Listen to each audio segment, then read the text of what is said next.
Think we're good. Hey, YouTube, how's it going? Glad to have you guys with us here at Royal Palms Baptist Church. I'm back at it. Christmas break was great.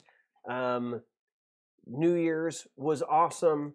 Spent a little time on vacation, but I'm here. I'm here to start cranking these out one by one for you. So today's video is the beginning. Maybe you've not done this before, maybe you have, but let's start off with a 30-30 challenge. So our plan here, if you're at Royal Palms, is we want you to be in the Bible. Now, part of being in the Bible is you just having a chance where you're reading through the Bible little by little. But for some of you, what I want you to do is take a chance to go a little bit deeper too. So maybe you need a little bit of help, or maybe you want to think a little bit deeper theologically about some things. And this is a great time. This is what the 30-30 challenge does, is we're looking for 30 minutes a week for 30 days, or 30 minutes for a week for 30 days. And so what we're doing is, if you've got families, we're asking you, hey, take this, go through this book, Cornerstones. It's a great little tool. It's a great little resource.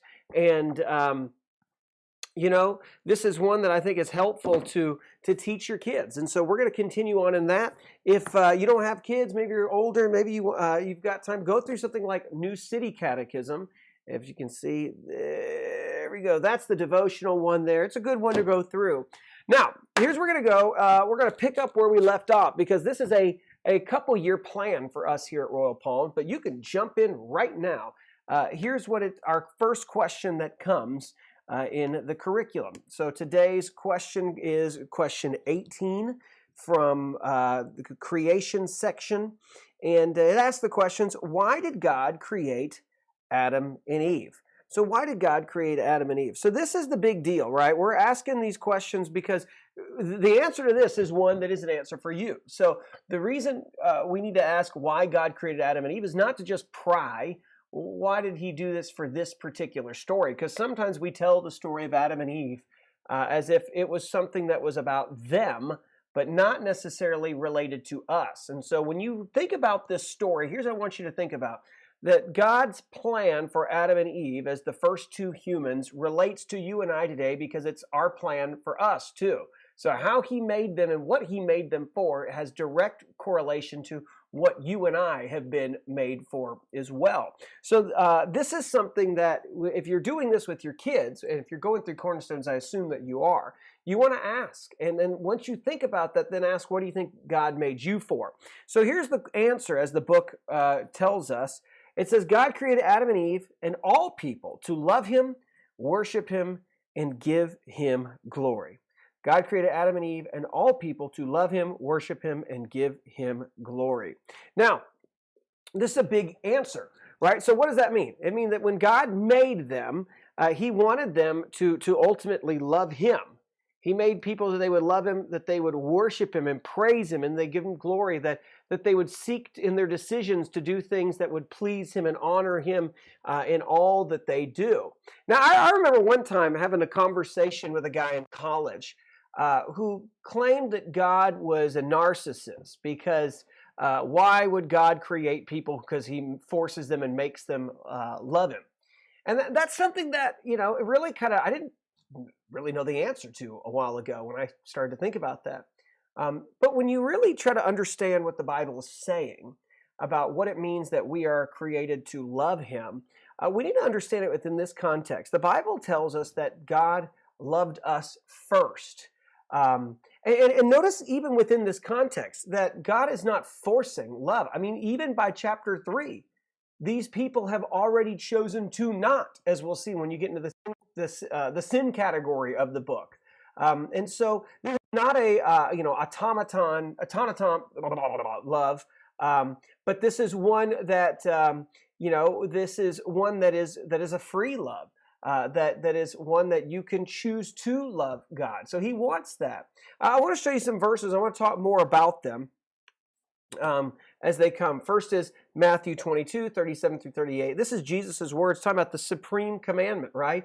Love the Lord your God with all your heart, with all your soul, with all your mind. This is the greatest and most important commandment. So essentially what Jesus is saying there is when you love God, you will fulfill everything he's asked you to do. When you do things with him in mind and try to please him, you will do that. Now, let me say this, okay?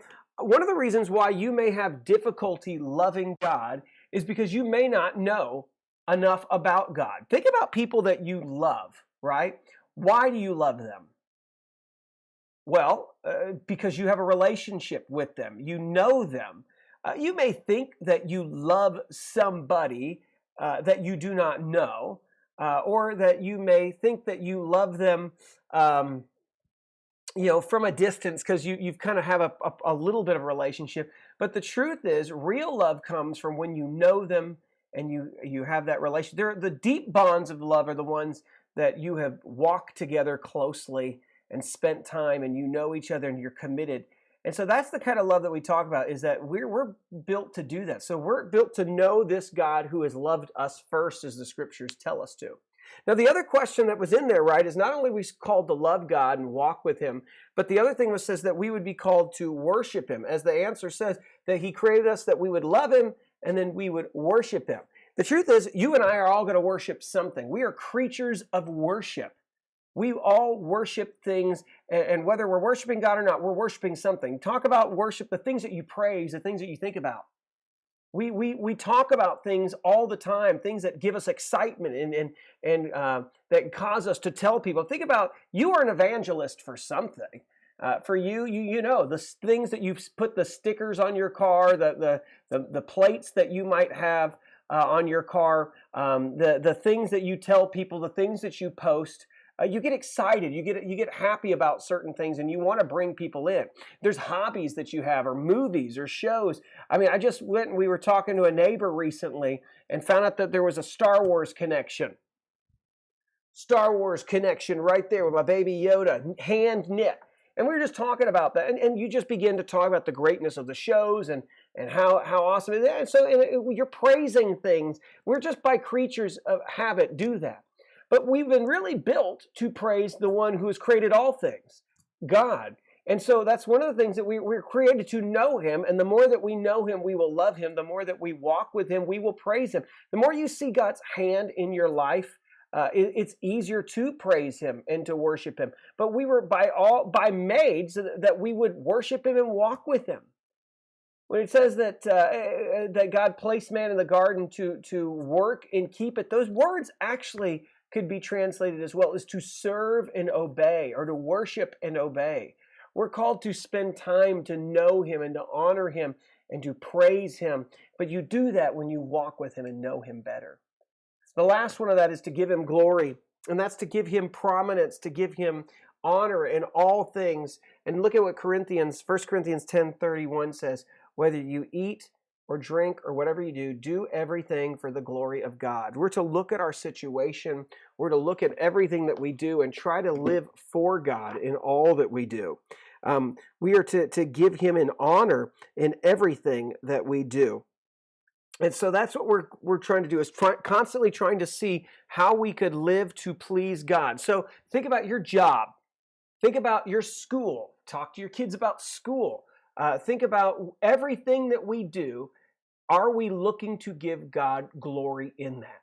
And that's what we're there for. So if you go back to the answer, we want to think this one through.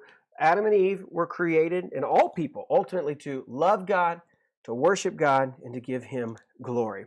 I hope that you can add that in to your week. Begin to think about, do you love God? Do you truly love him? Do you worship him? Or is worship a chore to you? Because you should worship him. You should give him all glory and honor, because he's greater than every broken thing you may worship right now, whether that be sports or movies or people. And then do you give him glory? Do you seek to implement and honor him at every decision, everything that you do? All right, that's all I got for now. We'll talk to you guys